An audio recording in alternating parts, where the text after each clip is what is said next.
o'zbek va qozoq mentaliteti o'xshash va farq qiladi. Salom do'stlar, bugun juda qiziqarli mavzuni muhokama qilamiz. O'zbek va qozoq mentaliteti o'xshashmi? Farq qiladimi?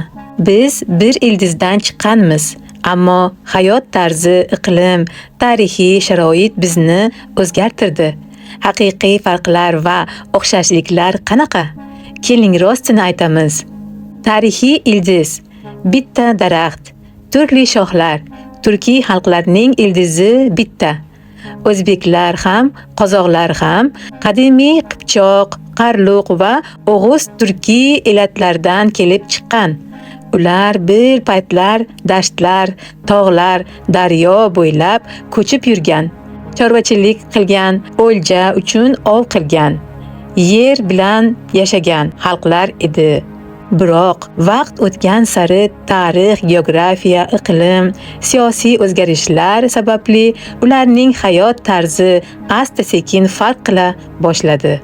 O'zbekiston dehqonchilik va shahar madaniyati, O'zbekiston hududiy tarixan Sug'diyona, Baxteriya, Xorazm, Movarounnahr kabi qadimiy sivilizatsiyalarga ega bo'lgan.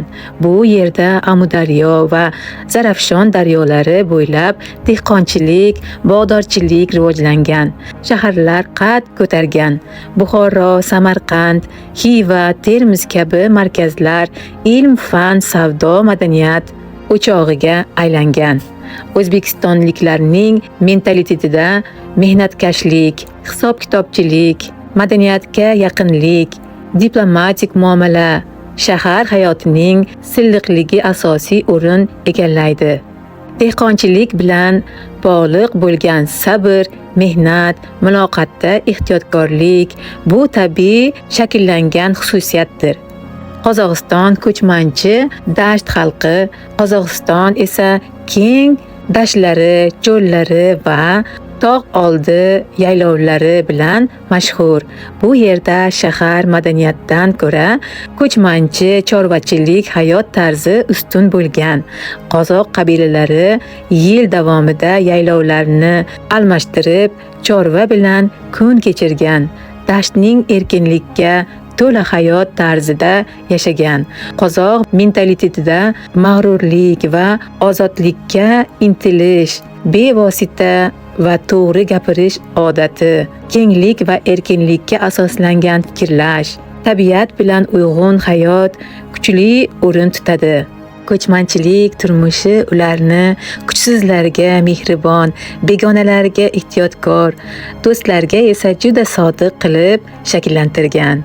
Farq va sabab shunday qilib, O'zbekiston xalqi dehqonchilik, bozor, shahar madaniyatida shakllangan.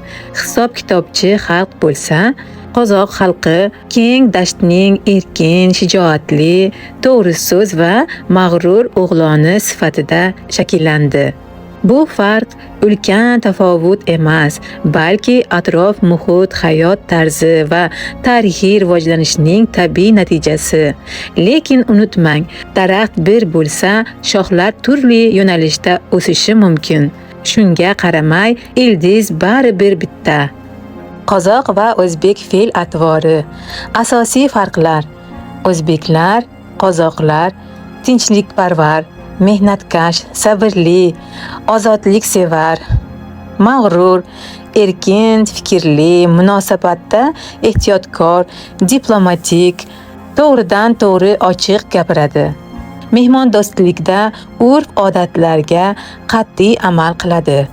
Mehmondo'stlikda qulaylik, soddalik muhim. Shahar, bozor madaniyatini yaxshi biladi. Dasht hayoti kenglik, tabiat bilan uyg'unlik. Qisqasi, o'zbek pishiq puxta bo'lsa, qozoq erkin va yovvoyi dasht ruhi bilan yashaydi. Bu yomon yoki yaxshi emas. Bu tarixiy yashash muhitning natijasi. Bir-birini tushunmaslik sabablari. Ba'zan o'zbekistonliklar qozoqlarni dag'al, ozgina manman deb biladi. Ba'zan qozoqlar o'zbeklarni hiylakor, haddan ortiq hisob-kitobchi deb o'ylaydi. Bu stereotiplar asossiz emas, lekin juda yuzaki fikrlar. Aslida qozoq dashtda yashagani uchun erkin gapiradi. Bu odamni pastga urish emas, shunchaki to'g'rilik. O'zbek esa dehqonchilik, bozor madaniyatiga ehtiyotkor bo'lishga o'rgangan. Bu esa hiyla emas, diplomatiya. Biz farqni tushunsak, bu tushunmovchiliklar o'tib ketadi. O'xshashliklar, ajralmas ildizlar, til, leksika va talaffuzda farqlar bo'lsa-da, grammatikasi va so'zlari juda yaqin. Musiqa, dutor, qobiz, kuy uslublari juda o'xshash. Ovqatlar, palov, lag'mon, shashlik, beshbarmoq, umumiy madaniyat, urf-odatlar, to'ylar, osh, mehmondo'stlik an'analari deyarli bir xil. Din, islom asosan hanifiy mazhabi. Bu o'xshashliklar bizni doim bog'lab turadi. Bugungi kunda qanday? Bugun Qozog'iston dashtlardagi shaharlarni barpo qilmoqda. O'zbekiston tarixiy shaharlar bilan zamonaviy sanoatni uyg'unlashtiryapti. Yangi avlod internet orqali bir-birini ko'proq tushunmoqda. Qozog'istonliklar o'zbek madaniyatidan, o'zbeklar esa qozoq erkin fikridan ilhom olmoqda. Bu yaxshi alomat. Haqiqiy saboq. Farq bu dushmanlik emas. Mentalitet farqi bu dushmanlik emas. Bu tabiat, tarixiy va yashash sharoitining natijasi. Biz turlicha o'ylaymiz, lekin bir ildizdan chiqqanmiz. Farqlarni tushunish boylikdir. Qozoq do'stini ochiq gapiradi. O'zbek do'stini hurmat bilan eshitadi. Ikkisi birga bo'lsa, kuchliroq bo'ladi.